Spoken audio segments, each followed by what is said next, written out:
Good day po sa inyong lahat, sa aking mga subscribers sa YouTube channel at sa aking mga followers sa Facebook page.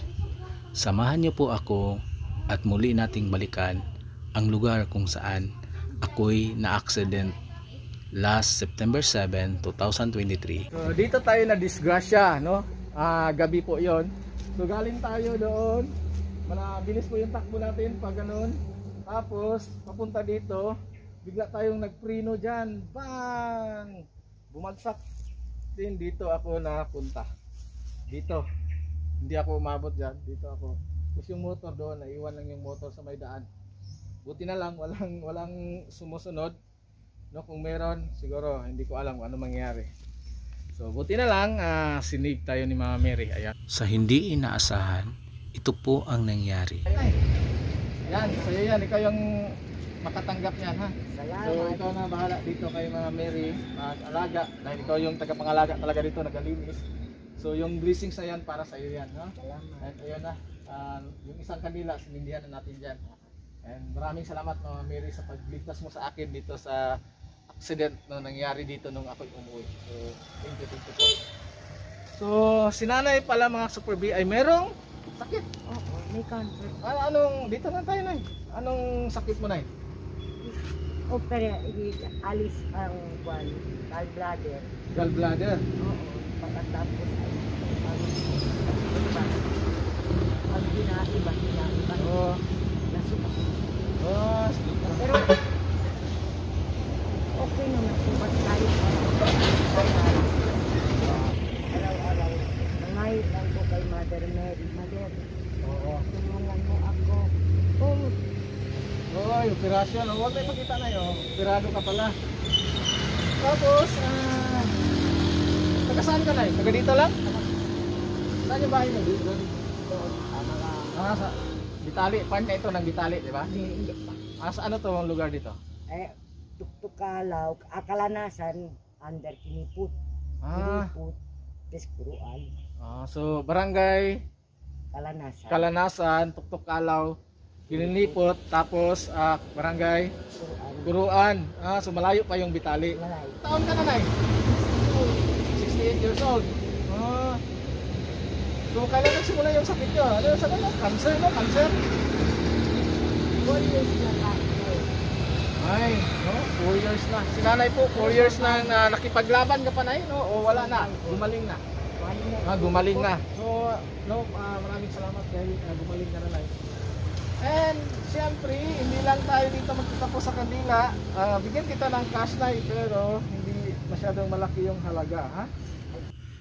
Si nanay po ay isang cancer survivor.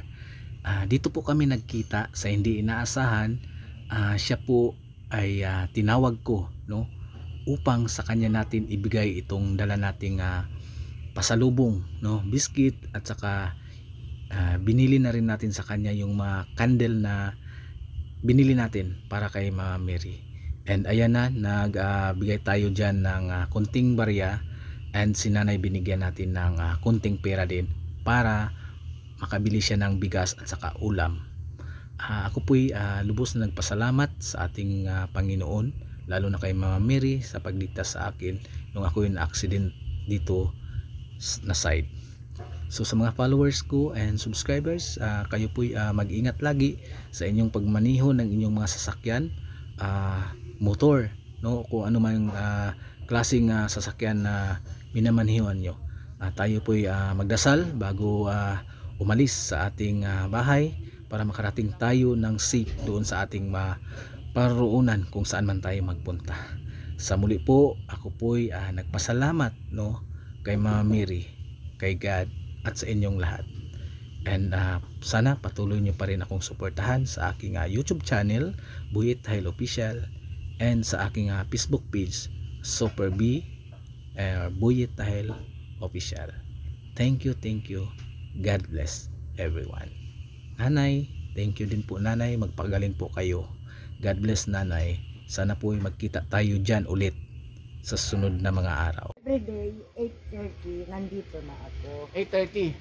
Pagkatapos uwi ko, 5:30, may suda Dito na. na. Oh. Minsan na isuga, kandela, tapos Ikaw yung taga-sindi ng kandila, suga. wala, ilaw. So anong sa hapon, anong oras mo pinapailaw yan? Mga 5:30. 5:30. Sa morning, anong oras mo ino-off? 5:30. 5:30 din. 5:30 sa hapon, 5:30 sa morning. And malinis na ha, in fairness ha, malinis yung lugar. Okay? Yun, pakita ko sa inyo, napakalinis ng lugar dito. Ayan o, ito yung imburnal. Tama na yung tubig galing dyan sa bundok, pababa, no? Then dito, dadaan, papunta sa kabila. Pangpang po yun doon. So ayan o, no? So galing po doon. Papunta doon, ayan. Yun, malinis po yung lugar, no? Yung bahay ni Mama Mary. Yan. Yun na, may kandila na tayo. Sindihan na natin yan bilang pasalamat, no? Yan tingnan niyo yung side ng simento. May tama po yan ng bakal sa sasakyan. Tapos ito dito, ayan yan. May tama po yan. Kita ninyo? Ayan may tama yan. Ayan. So si Mama Mary, signal po yan siya na mag-ingat tayo padaan dito kung tayo magpapunta ng Ipil, no?